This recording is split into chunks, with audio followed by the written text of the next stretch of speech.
नमस्कार दोस्तों, आप सबके लिए लेकर आए हैं द्विवेदी क्लासेस के द्वारा सामान्य हिंदी का महत्वपूर्ण टॉपिक रचना या बनावट के आधार पर शब्द भेद, जो कि सभी प्रतियोगी परीक्षाओं के लिए बहुत ही महत्वपूर्ण है।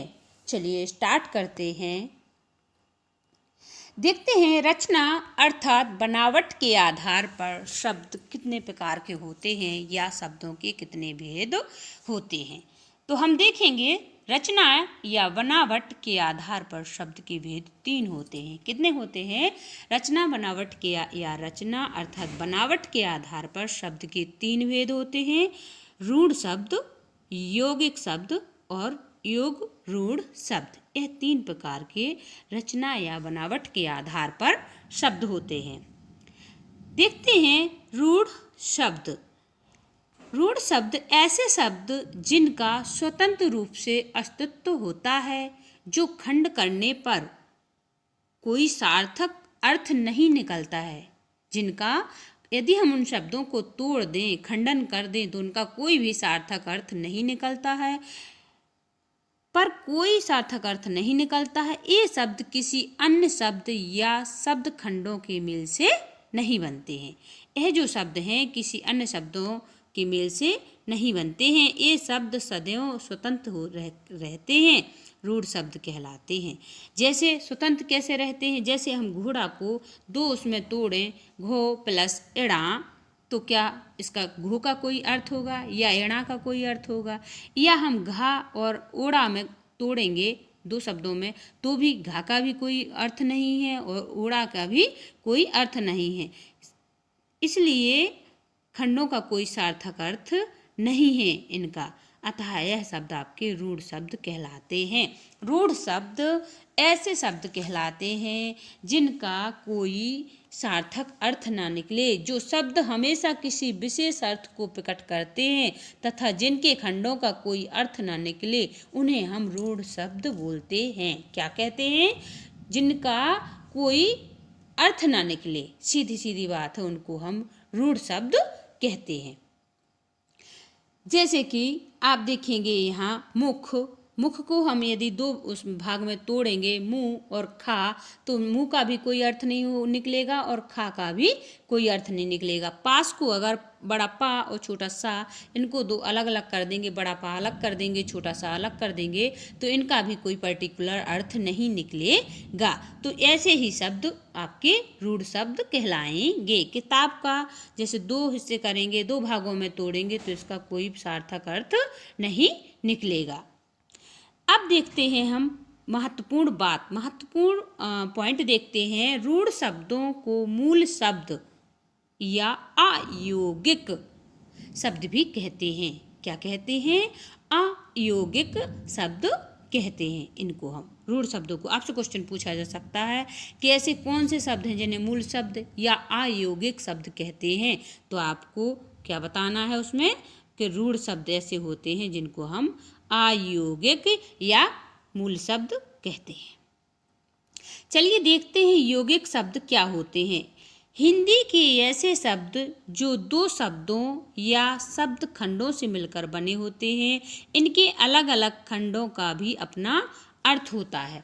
जो इनके शब्द ऐसे शब्द जिनका हम यदि खंडन कर दें, इनको दो भागों में तोड़ दें, तो हर भाग का अपना अलग अलग अर्थ होता है, किंतु आपस में जुड़कर आपस में यदि इन शब्दों को हम जोड़ दें तो यह अर्थ में क्या करते हैं? परिवर्तन ला देते हैं या अर्थ के मूल्य को बढ़ा देते हैं। जब किसी रूढ़ शब्द के साथ कोई अर्थवान शब्द या शब्द खंड जुड़ता है तो वह यौगिक शब्द बन जाता है। रूढ़ शब्द के साथ हम जैसे हम रूढ़ शब्द के साथ कोई क्या अर्थवान शब्द जोड़ दें या कोई खंड या उपसर्ग या प्रत्यय कुछ लगा दिया जाए, जोड़ दिया जाए, तो उसको हम क्या कहते हैं? यौगिक शब्द कहते हैं। जो शब्द अन्य शब्दों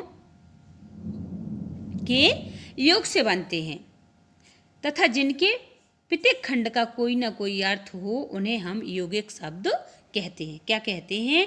ऐसे शब्द जो अन्य शब्दों के योग से बनते हैं तथा जिनके प्रत्येक खंड का कोई ना कोई अर्थ हो, उन्हें हम यौगिक शब्द कहते हैं। जैसे अभी हम देखते हैं उदाहरण, श्रम शब्द के शब्दांशों को जोड़ने से शब्द इस प्रकार हैं कि श्रम प्लस एक श्रमिक, श्रम प्लस शील श्रमशील, परि प्लस श्रम परिश्रम। देखिए श्रमशील को अगर हम तोड़ेंगे तो श्रम प्लस शील होगा, परिश्रम को तोड़ेंगे तो परि प्लस श्रम होगा। इसी प्रकार इन शब्दों को हम दो शब्दों में तोड़ते हुए जाएंगे। जैसे यहाँ दिया है आपका रेलगाड़ी, तो रेल प्लस गाड़ी, घुड़ प्लस सवार, रसोई प्लस घर, जेल प्लस खाना जेल खाना, राजपुत्र राजपुत्र, तो राज प्लस पुत्र, या पीला प्लस पन पीला पन। तो यह शब्द आपके यौगिक शब्द कहलाते हैं, जिनको हम दो भागों में तोड़ देते हैं। दोनों भागों के प्रत्येक खंड का अर्थ अलग अलग निकलता है, इनका एक सार्थक अर्थ निकलता है और इनका एक विशेष अर्थ भी बाद में निकलता है। इनका जो इनके शब्दों को यदि हम आपस में जोड़ दें तो इनके अर्थ में परिवर्तन आ जाता है।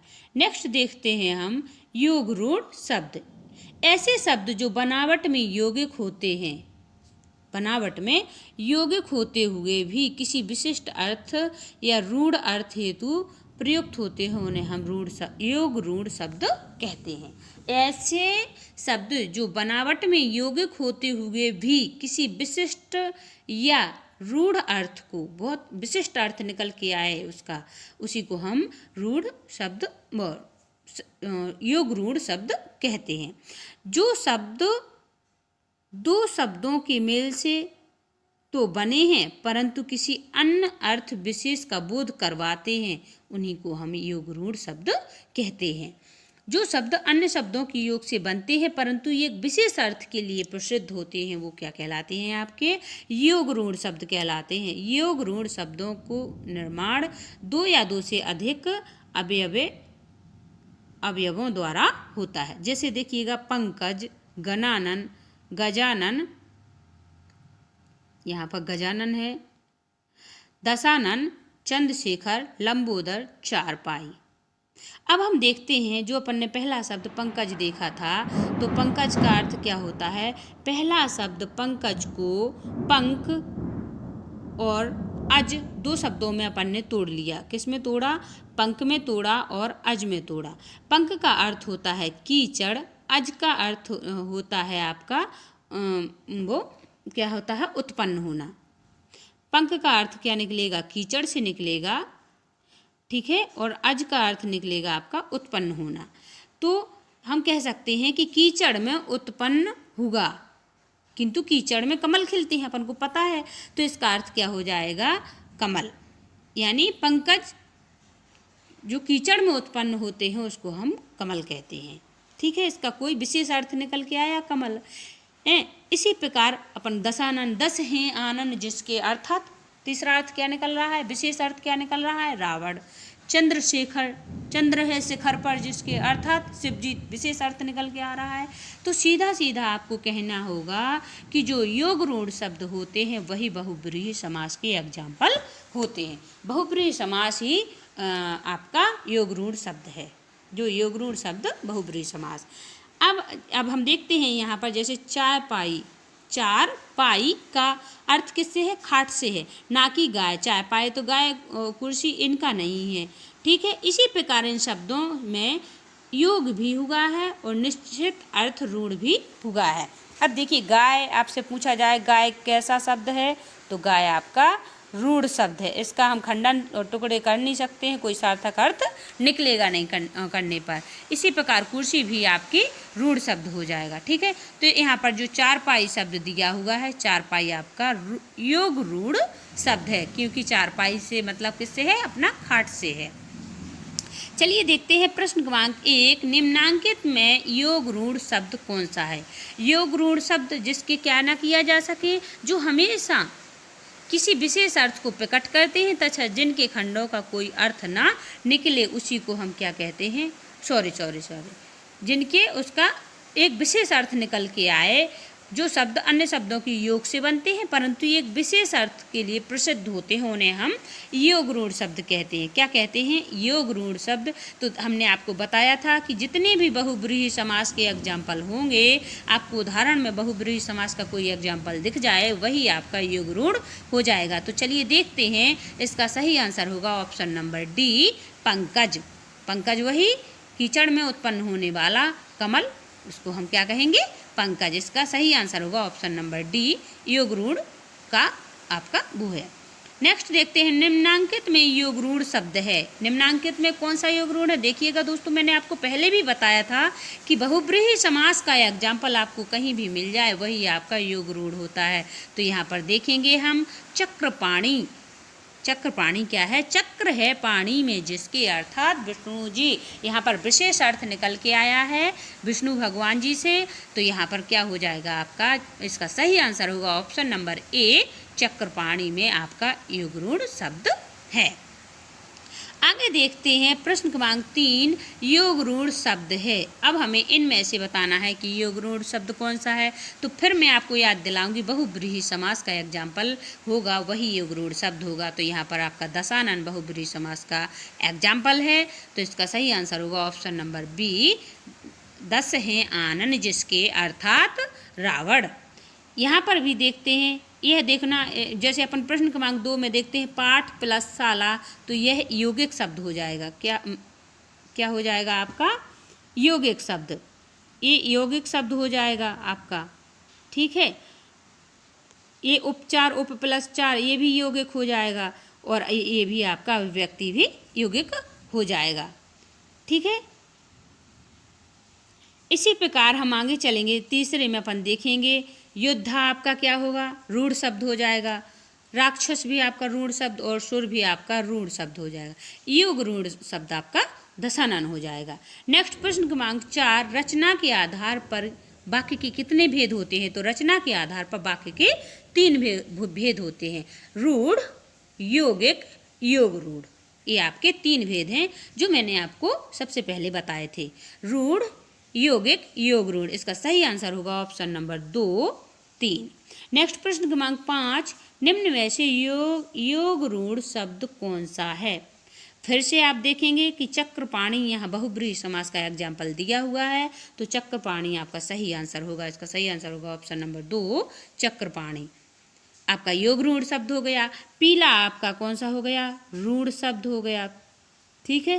पीला का हम टुकड़ा करेंगे, 2 टुकड़ों में बांटेंगे, 2 हिस्सों में, तो पी और ला अलग अलग हो जाएंगे। पी प्लस ला, इनका कोई सार्थक अर्थ नहीं निकलता है। दूध वाला आपका यौगिक शब्द हो जाएगा। कौन सा हो जाएगा? यौगिक शब्द, ठीक है। दूध प्लस वाला, दूध वाला, ये यौगिक शब्द हो गया। और नैन आपका रूढ़ शब्द हो जाएगा। क्या हो जाएगा? रूढ़ शब्द। इसका टुकड़े करने का कोई सार्थक अर्थ प्राप्त हमें नहीं होंगे टुकड़े करने पर, ठीक है। इसी प्रकार हम देखते हैं, नेक्स्ट देखेंगे अपन प्रश्न क्रमांक 6, घुड़सवार शब्द निम्न में से क्या है? क्या है? प्रश्न क्रमांक 6, हम घुड़सवार शब्द क्या है? तो घुड़ प्लस सवार, 2 शब्दों, 2 उसमें तोड़ेंगे इसको, तो यह आपका सही आंसर होगा ऑप्शन नंबर 3, यौगिक शब्द। घुड़सवार शब्द आपका क्या हो जाएगा? यौगिक हो जाएगा। इसको हम कर देंगे घुड़ प्लस सवार, तो घुड़सवार में क्या हो जाएगा? आपका यौगिक शब्द हो जाएगा, ठीक है। आया समझ में? रूढ़ शब्द जिसके कोई सार्थक अर्थ ना निकले, कोई अर्थ ही ना निकले जिसका। यौगिक शब्द जिसका क्या हो? प्रत्येक खंड का अलग अलग अर्थ निकले, और सीधे योग रूढ़ शब्द तो सीधा सीधा आपको पता ही है कि बहुब्रीहि समास के एग्जाम्पल आपकी योग रूढ़ शब्द में आते हैं। अब देखते हैं प्रश्न क्रमांक 7, बनावट के आधार पर कितने भेद होते हैं? तो रचना या बनावट के आधार पर जो शब्द भेद होते हैं वो 3 ही प्रकार के होते हैं, रूढ़, यौगिक, योग रूढ़। नेक्स्ट प्रश्न क्रमांक 8, निम्नलिखित में से योग रूढ़ शब्द चुनिए। फिर हमें योग रूढ़ चुनना है, तो हम देखेंगे क्या? पीताम्बर। पीताम्बर इसका सही आंसर होगा ऑप्शन नंबर 2, पीताम्बर। पीत है अंबर जिसका, अर्थात विशेष अर्थ क्या निकल के आ रहा? कृष्ण भगवान से है, तो यहाँ पीताम्बर में आपका योग रूढ़ शब्द हो जाएगा। दूध वाला यौगिक हो जाएगा, क्या हो जाएगा? यौगिक शब्द दूध वाला हो जाएगा। मोह आपका रूढ़ शब्द हो जाएगा और घर भी आपका रूढ़ शब्द हो जाएगा। क्या हो जाएगा? रूढ़ शब्द हो जाएगा। ठीक है। नेक्स्ट प्रश्न क्रमांक 9, रचना के आधार पर रूढ़ शब्द नहीं है। देखना अब रूढ़ शब्द कौन सा नहीं है रचना के आधार पर, तो घर रूढ़ शब्द है आपका, आँख भी रूढ़ शब्द है और मुँह भी आपका रूढ़ शब्द है।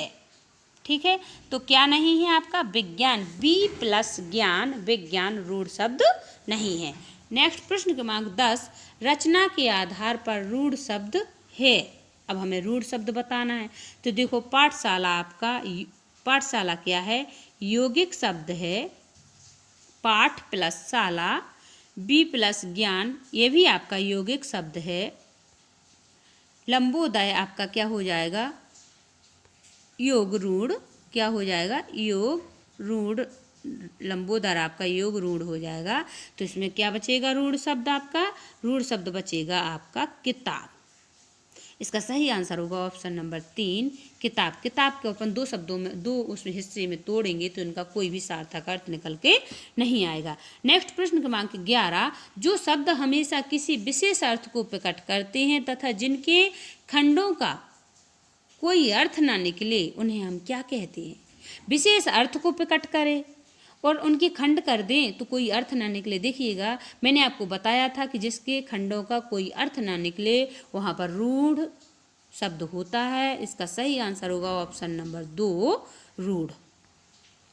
नेक्स्ट प्रश्न क्रमांक 12, जो शब्द अन्य शब्दों के योग से बनते हैं तथा जिनके प्रत्येक खंड का कोई अर्थ हो उन्हें हम क्या कहते हैं? तो प्रत्येक खंड का अर्थ किस में होता है? यौगिक में प्रत्येक खंड का अर्थ होता है, उसको हम यौगिक कहते हैं। इसका सही आंसर होगा ऑप्शन नंबर 1, यौगिक।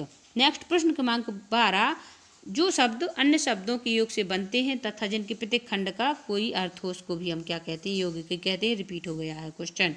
नेक्स्ट प्रश्न क्रमांक 13, चावल कौन सा शब्द है? कौन सा शब्द है चावल? तो चावल को चा प्लस बल करेंगे हम, क्या करेंगे? चा प्लस बल। तो देखिए चा का भी कोई अर्थ नहीं निकल रहा और बल का भी कोई अर्थ नहीं निकल रहा है, कोई सार्थक अर्थ तो नहीं है दोनों के, तो यह चावल क्या हो जाएगा? आपका रूढ़ शब्द हो जाएगा।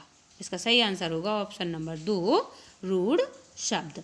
नेक्स्ट प्रश्न क्रमांक 14, जो शब्द अन्य शब्दों के योग से बनते हैं परंतु एक विशेष अर्थ के लिए प्रसिद्ध होते हैं उन्हें क्या कहते हैं? तो देखिएगा दोस्तों, जो विशेष अर्थ के लिए प्रसिद्ध होंगे उन्हीं को हम बहुब्रीहि समास कहेंगे। यानी इसका सही आंसर होगा ऑप्शन नंबर 4, योग रूढ़ शब्द। बहुब्रीहि समास का विशेष अर्थ होता है, योग रूढ़ बहुब्रीहि समास ही तो है। उसके एग्जाम्पल इसके एग्जाम्पल सेम ही रहते हैं। जिस शब्द में बहुब्रीहि समास होगा वही योग रूढ़ शब्द होगा। तो इसका सही आंसर होगा ऑप्शन नंबर 4। देखिएगा दोस्तों, एक बार फिर से हम रिपीट करते हैं कि जिन शब्दों के हम खंड करने पर उनका कोई सार्थक अर्थ नहीं निकलता उसको रूढ़ कहते हैं। जैसे गाय, घर। जो शब्द अन्य शब्दों के योग से बनते हैं तथा जिनके खंडन करने पर कोई ना कोई अर्थ निकलता है उसको हम यौगिक कहते हैं। जैसे विद्यालय, पाठशाला, हिमालय। जो शब्द अन्य शब्दों के योग से बनते हैं परंतु एक विशेष अर्थ के लिए प्रसिद्ध होते हैं उन्हें हम योग रूढ़ कहते हैं। जैसे कि पीताम्बर, चक्रपाणी, नीलकंठ, यह आपके योग रूढ़ शब्द के कुछ एग्जाम्पल हैं।